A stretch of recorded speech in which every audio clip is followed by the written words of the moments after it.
அமையும் என்கின்ற நம்பிக்கையிலே மேடையின் மீது தேசிய மகளிர் அணியினுடைய தலைவி, இந்த மண்ணினுடைய சட்டமன்ற உறுப்பினர் அருமையக்கா வானதி ஸ்ரீனிவாசன் அவர்களே, பாரதிய ஜனதா கட்சியினுடைய மாநில செயலாளர், அவர்களுக்கு தெரியாத சரித்திரம் இல்லை. அவர்கள் கூட இருந்து பார்த்தவங்க, இதை அனுபவித்தவர்கள், இத்தனை காலமாக போராடியவர்கள்.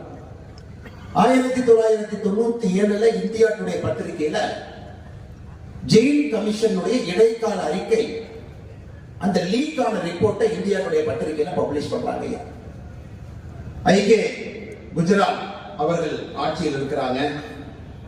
அது ஒரு பெரிய ஒரு பிரச்சனையாக உருவாகி ஆட்சியை கவிழ்க்க வேண்டிய அளவுக்கு அந்த இந்தியாவுடைய பத்திரிகையினுடைய ஜெயில் கமிஷனுடைய அறிக்கை ஒரு பெரிய பிரச்சனை உருவாகுது.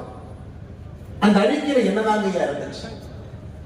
அந்த அறிக்கையில நிறைய விஷயங்கள் இருந்தாலும் கூட இப்ப ஆட்சியில் இருக்கக்கூடிய திராவிட முன்னேற்ற கழகத்திற்கு சம்பந்தப்பட்ட 3 விஷயங்கள் இருக்கு. அதை நாம் தெரிந்து கொண்டால் திராவிட முன்னேற்ற கழகம் எப்பொழுதும் மாறாது என்பதை நாம் புரிந்து கொள்ளலாம்.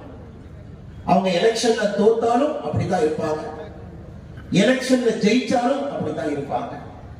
20 ஆண்டுகள் கழித்து திராவிட முன்னேற்ற கழகம் என்கின்ற கட்சி இருந்தாலும் அப்படித்தான் இருப்பாங்க என்பதற்கு அந்த ஜெயில் கமிஷனுடைய இடைக்கால அறிக்கை ஒரு சான்று. இடைக்கால அறிக்கையில தமிழகத்தினுடைய ஸ்ரீபெரும்புதூர் மண்ணில் ராஜீவ்காந்தி ஏன் கொல்லப்பட்டார் என்பதுதான் அந்த அறிக்கை. ராஜீவ்காந்தி அவர்கள் கொல்லப்படுவதற்கு யார் காரணம்? அந்த சூழ்நிலையை உருவாக்கியது யார்? அப்ப ஆட்சியில யார் இருந்தார்?